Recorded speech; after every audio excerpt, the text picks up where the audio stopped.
লালমনিরহাটের বরখাস্ত হওয়া নির্বাহী ম্যাজিস্ট্রেট তাবসী তাবাসসুম উর্মির বিরুদ্ধে মানহানির অভিযোগের মামলা হয়েছে। আমি যদি মনে করি আমি এই সরকারের অনেক সমালোচনা করবো, আমি তা করতেই পারি। সেটা করার আমার একটা জায়গা আছে। আমি ক্যাবিনেটে বলবো, আমি সরকারি পর্যায়ে যখন মিটিং হয় তখন বলবো। সেটা না করে যদি আমি আমার ফেসবুকে পোস্ট দিয়ে আর সাংবাদিকদেরকে বলা শুরু করি, সেটা তো আমার মোডাস অপারেন্ডির মধ্যে পড়ছে না। এই ম্যাসাকারে কতজন মানুষ প্রাণ হারিয়েছে একটা তালিকা আছে, কারা এজন্য দায়ী সেটাও আমরা জানি। এই মিডিয়ার যুগে, ডিজিটাল মিডিয়ার যুগে, টেলিফোন মোবাইল মিডিয়ার যুগে আমরা সকলেই জানি। তারপরেও আমরা শুনতে পাই একজন এক্সিস্টিং ম্যাজিস্ট্রেট হুঙ্কার দিয়ে বলেন এটা তর্ক সাপেক্ষ ব্যাপার।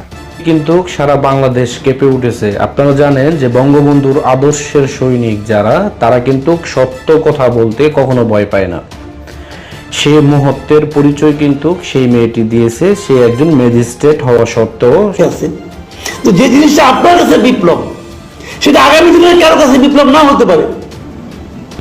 কাজে সে যেটাকে নৈতিকভাবে সঠিক মনে করেছে সেটা সে বলতে পারবে না কেন? বলতে পারা তো উচিত। এখন এই তাপসী তাবাসসুম যে কাজটা করেছে, ওনার কাছে নৈতিক মনে হয়েছে।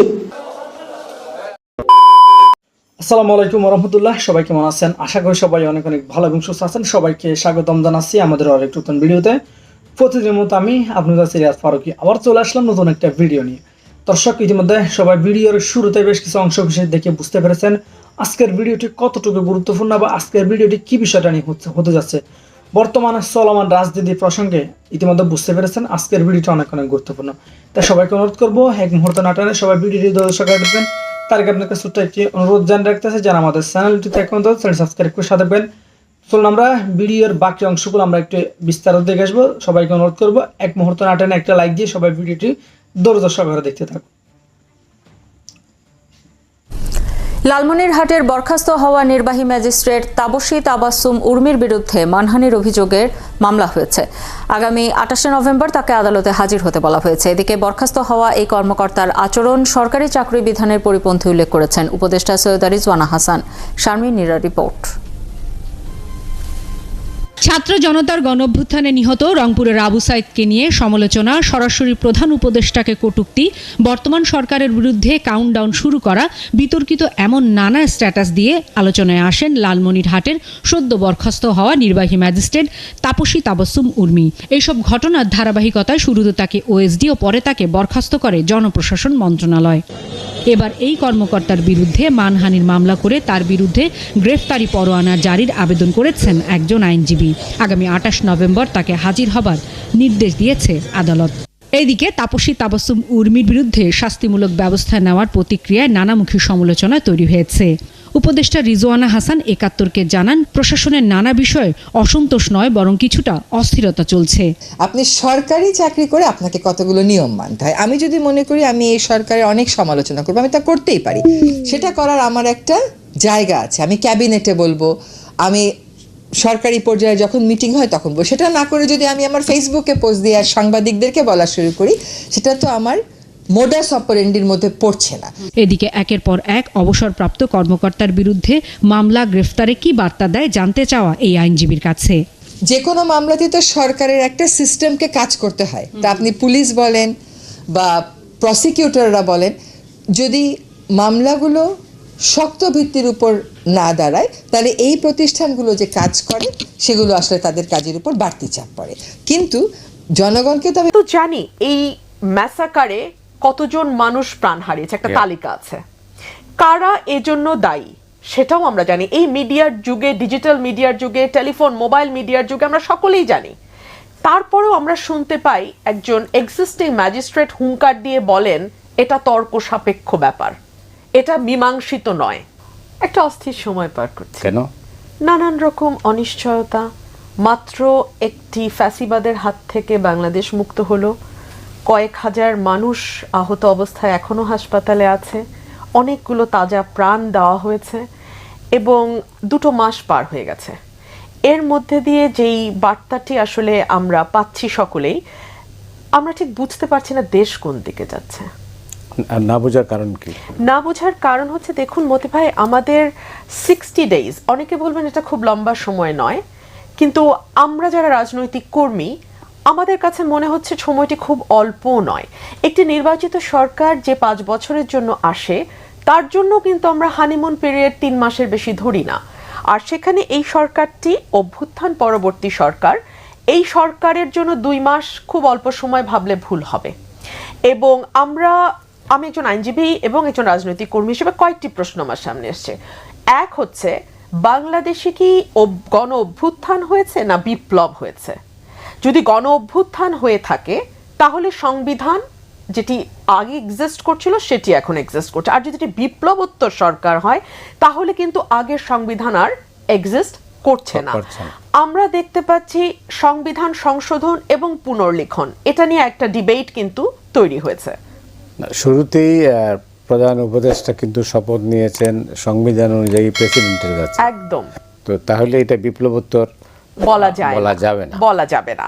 যদি বিপ্লবোত্তর বলা না যায় এবং এই সংবিধানটি এক্সিস্ট করে, তাহলে কিন্তু আমি যে আন্দোলনে যুক্ত হয়েছি, আমার কোটি কোটি ভাই যে আন্দোলনে যুক্ত হয়েছে, এখন যে উপদেষ্টা পরিষদ আছে এবং তার সহযোগী হিসেবে মিডিয়া যারা আমাদের পাশে দাঁড়িয়েছেন, প্রত্যেকের কিন্তু 7 অনুচ্ছেদ অনুযায়ী ফাঁসি হয়ে যাওয়ার কথা। আমরা কি তাহলে সেটার জন্য প্রস্তুত আছি? এক ধরনের অস্পষ্টতা কিন্তু আছে। এই অস্পষ্টতা দূর করবার দায়িত্ব অন্তর্বর্তীকালীন সরকারের। এটা গেল সাংবিধানিক দিক। 2, যেটা আমরা তো জানি এই ম্যাসাকারে কতজন মানুষ প্রাণ হারিয়েছে, একটা তালিকা আছে। কারা এজন্য দায়ী সেটাও আমরা জানি। এই মিডিয়ার যুগে, ডিজিটাল মিডিয়ার যুগে, টেলিফোন মোবাইল মিডিয়ার যুগে আমরা সকলেই জানি। তারপরেও আমরা শুনতে পাই একজন এক্সিস্টিং ম্যাজিস্ট্রেট হুঙ্কার দিয়ে বলেন এটা তর্ক সাপেক্ষ ব্যাপার, এটা মীমাংসিত নয়। এই বলার অধ্যত্ত উনি কোথায় পান? উনি পান এ কারণে যে 60 দিন পার হলো, এখনো কিন্তু আমরা মামলা হচ্ছে হরদর, একেবারে প্রতিদিন মামলা হচ্ছে, কিন্তু একটাও কাজের মামলা যেটা না। আপনি বলেন তো, আপনি একজন আইনজীবী এবং দীর্ঘদিন আদালতে প্র্যাকটিস করছেন। 200-250 জন মানুষ কি একটা হত্যা মামলার সঙ্গে যুক্ত থাকতে পারে? 200-250 মানুষ হত্যা মামলার সঙ্গে যুক্ত থাকতে পারে কিনা অস্বাভাবিক। 2 হচ্ছে, প্রতিটা মামলায় শেখ হাসিনাকে আসামি করা প্রতিটা মামলার গুরুত্ব কমায়। প্রতিটা মামলায় শেখ হাসিনাকে আসামি করার প্রয়োজন নাই, একটা সত্য মামলাই যথেষ্ট শেখ হাসিনাকে আসামি করবার জন্য। 3 হচ্ছে, সালমান এফ রহমান। আজকে আমরা এমন একটি সময় দাঁড়িয়ে রয়েছি,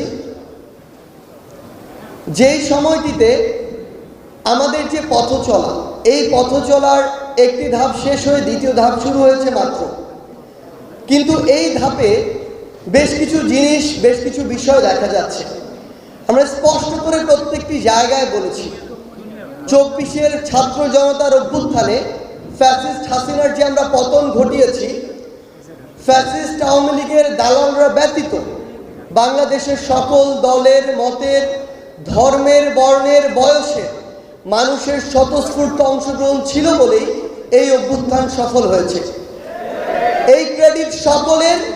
এই আন্দোলনের মাস্টার মাইন্ড, এই আন্দোলনে এক উর্মিতেই কিন্তু সারা বাংলাদেশ কেঁপে উঠেছে। আপনারা জানেন যে বঙ্গবন্ধুর আদর্শের সৈনিক যারা, তারা কিন্তু সত্য কথা বলতে কখনো ভয় পায় না।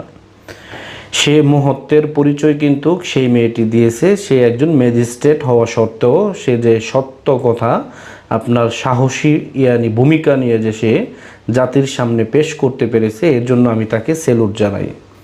আপনারা জানেন সাম্প্রতিক সময়ে একটি বিষয় নিয়ে কিন্তু আপনার অনেক তুলপার কিন্তু হচ্ছে, আপনার তাবাসসুম উর্মি নামে একটি মেয়েকে নিয়ে, যে একজন ম্যাজিস্ট্রেট ছিল।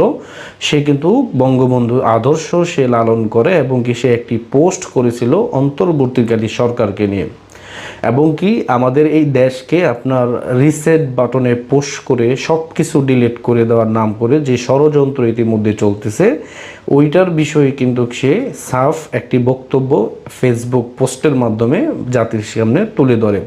সে কিন্তু এটি আপনার চিন্তা করেনি যে আমি যেই কথাগুলো বলবো পরবর্তী হয়তো আমার চাকরির সমস্যা হতে পারে বা আমি একজন সরকারি চাকরিজীবী। সে কিন্তু সেটিও কিন্তু করেনি। সে কখনো আপনার চেতনার কাছে এবং কি বিশ্বাসের কাছে কখনো সে হার মানেনি। সে এটি জাতির সামনে প্রকাশ করেছে বা তার মনের ভাব প্রকাশ করেছে। এখন তার এই মনের ভাব প্রকাশ করার কারণে যদি তার চাকরি চলে যায়, তাহলে আমি মনে করব এই দেশে কোনো স্বাধীনতা নেই। কারণ স্বাধীনতা হচ্ছে এমন একটি জিনিস যে আপনি মন খুলে আপনি কথা বলতে পারবেন, আপনাকে বাধা দেওয়ার মতন কেউ থাকবে না। এটাকেই বলে প্রকৃত স্বাধীনতা।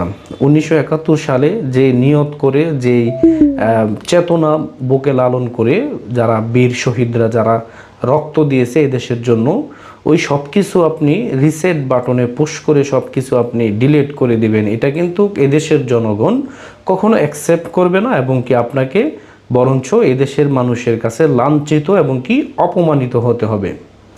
ইতিমধ্যে আপনারা হয়তো জানেন যে ডক্টর ইউনূস সাহেব একটি সাক্ষাৎকার ইতিমধ্যে বলেছে যে ইয়াং জেনারেশন চায় না আগের কোনো কিছুই থাকুক, সব কিছু রিসেট করে দিতে এবং কি সব কিছু আপনার পরিষ্কার পরিচ্ছন্ন করে দিতে।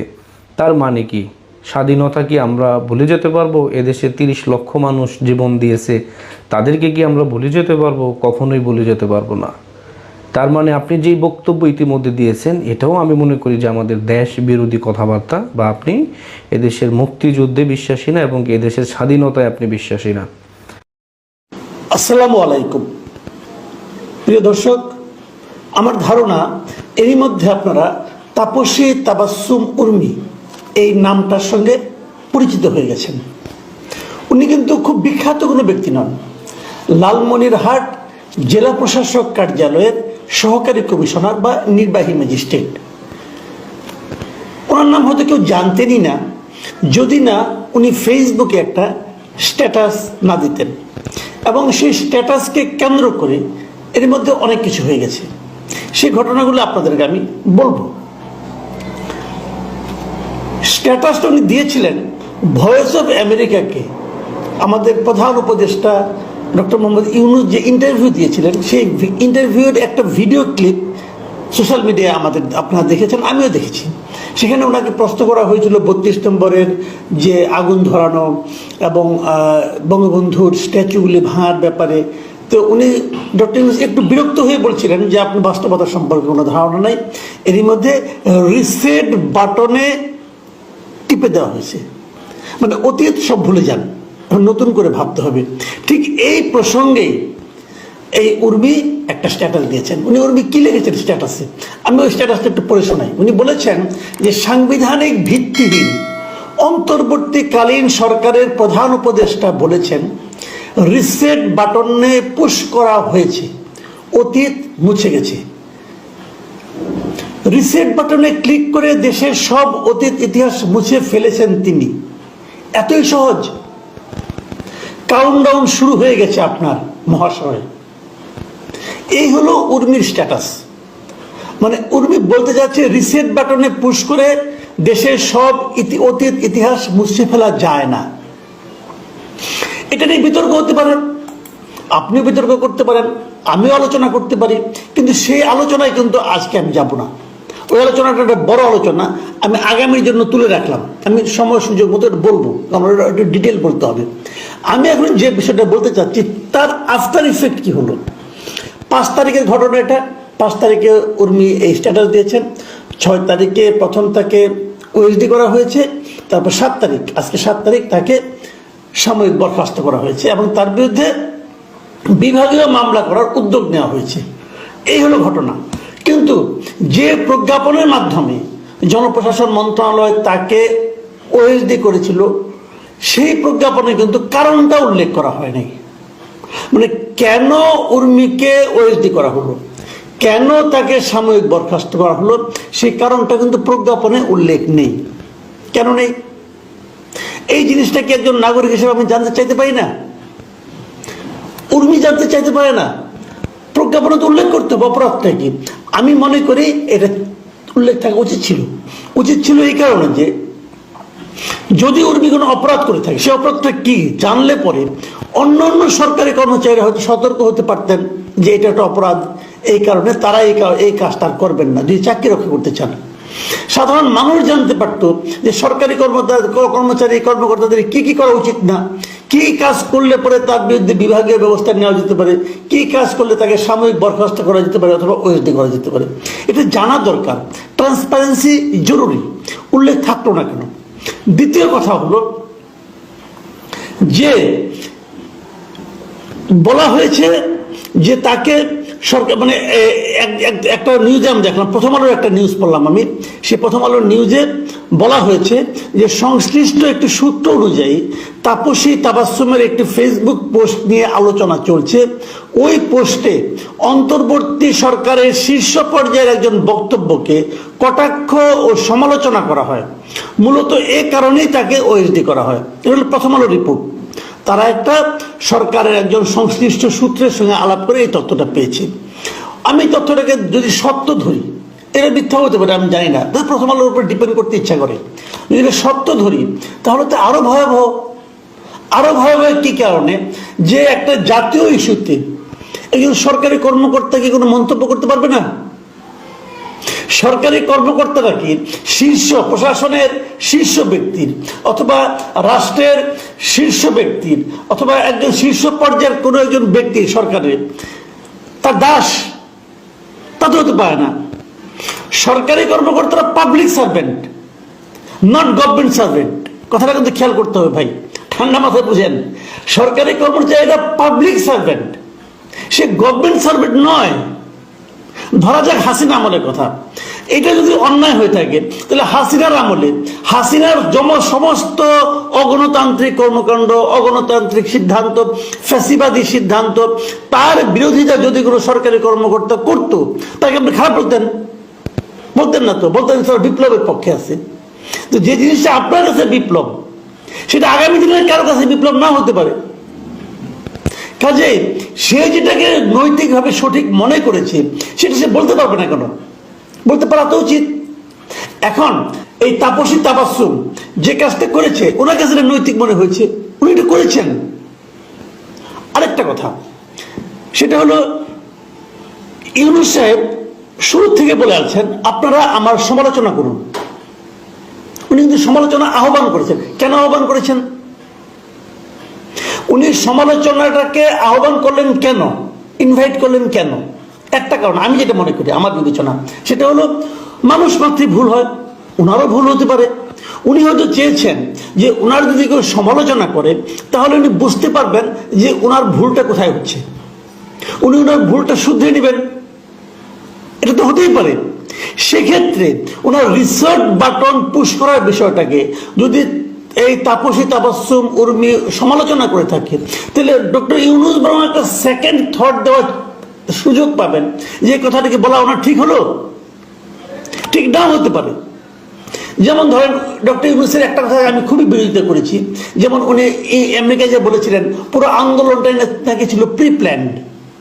উনি বলেছেন আমি এটা পছন্দ করি। তো প্রিয় দর্শক, বিষয়টা নিয়ে আপনার মতামত জানতে চাই কমেন্ট সেকশন অবশ্যই একটা লাইন ভিডিওটি সম্পর্কে কমেন্ট করে জানাতে বলবেন। আর কে কোথা থেকে ভিডিওটি দেখেছেন অবশ্যই কমেন্ট করে দ্রুত জানিয়ে ফেলেন। ভালো থাকবেন, সুস্থ থাকবেন, আমাদের চ্যানেলে সাবস্ক্রাইব করে সাথে থাকবেন। দেখবো অন্য কোনো ভিডিওতে। ভালো থাকবেন, সুস্থ থাকবেন, আল্লাহ হাফেজ।